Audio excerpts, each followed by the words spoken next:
परमेश्वर अपना मुंह हमसे मोड़ लेता है और वो हमारी नहीं सुनता। कि जो पाप है, ये जो अधर्म है, ये हमारे और परमेश्वर के बीच में एक बहुत बड़ी दीवार है, बहुत मोटी दीवार है और हम इस दीवार को पार नहीं कर सकते। Praise the Lord. सभी को जय मसीह की। मैं अपोस्टल सत्यम गौतम। मैं आपको बता दूं, जब आप यशाया 59 अध्याय उसकी दूसरी आयत जब आप पढ़ेंगे तो बाइबल बताती है, परंतु तुम्हारे अधर्म के कामों ने तुमको परमेश्वर से अलग कर दिया है और तुम्हारे पाप के कारण उसका मुंह तुमसे ऐसा छिपा है कि वह नहीं सुनता। बाइबल सिखाती है कि जब भी हम कोई अधर्म के काम करते हैं, कोई भी हम जब पाप करते हैं, तो परमेश्वर अपना मुंह हमसे मोड़ लेता है और वो हमारी नहीं सुनता। आप इस बात को हमेशा इस बात को समझे कि जो पाप है, ये जो अधर्म है, ये हमारे और परमेश्वर के बीच में एक बहुत बड़ी दीवार है, बहुत मोटी दीवार है और हम इस दीवार को पार नहीं कर सकते। अगर हम कोई अधर्म के काम करते हैं या फिर कोई आप अधर्म के काम करते हो, कोई पाप करते हो, जानबूझ के करते हो, तो एक बात याद रखना कि आपके बीच और परमेश्वर के बीच में आप खुद ही एक मोटी दीवार को खड़ा कर रहे हैं। क्योंकि आप इस बात को जान के रखिए कि कोई भी गुनाह, कोई भी पाप, कोई भी अपराध परमेश्वर की ओर से नहीं आता। ये सब कुछ शैतान की ओर से है। आपकी एक गलती भी आपको परमेश्वर से अलग कर सकता है, अगर आप जानबूझ के कोई ऐसी गलती करते हैं तो।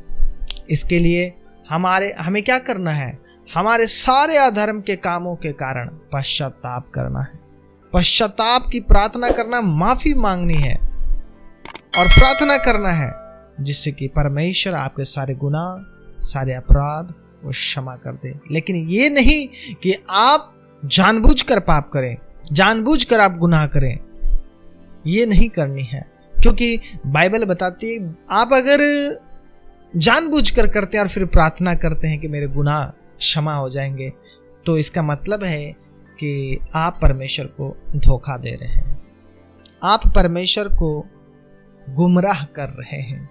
लेकिन आपको पता है कि हम तो उसके पैरों के धूल के भी बराबर नहीं हैं और हम परमेश्वर को धोखा दें, ये असंभव बात है। मैं आपको बता दूं, वचन इब्रानियों 11 अध्याय उसकी 6 आयत कहती है, और विश्वास बिना उसे प्रसन्न करना अनहोना है, क्योंकि परमेश्वर के पास आने वालों को विश्वास करना चाहिए कि वह है और अपने खोजने वालों को प्रतिफल देता है।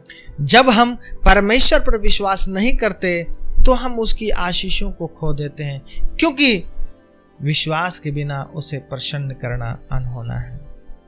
हालेलुया। जब आप परमेश्वर पर विश्वास करते हैं तो आप परमेश्वर को खुश करते हैं। लेकिन जब आप विश्वास करते हैं और उसके बाद भी आप जानबूझकर कोई गुनाह करते हैं, तो फिर आप परमेश्वर को धोखा देते हैं। तो इस बात को समझना बहुत ज़्यादा जरूरी है कि आपकी एक गलती भी परमेश्वर से आपको अलग कर सकता है, परमेश्वर के अनुग्रह से आपको अलग कर सकता है। उसकी आशीषें आपके जीवन से खत्म हो सकती है जो उसने आपको दिया है, क्योंकि यीशु मसीह ने एक बार भी ऐसा कभी नहीं कुछ किया जिससे कि परमेश्वर, उसका पिता नाराज हो जाए। प्रभु यीशु मसीह ने कभी ऐसा कुछ नहीं किया जिससे कि परमेश्वर की इच्छा के विरुद्ध कोई काम हो जाए। उसने हर बार, हर वक्त यही प्रार्थना किया कि हे पिता, हमारे जीवन में मेरी इच्छा नहीं, आपकी इच्छा पूरी हो।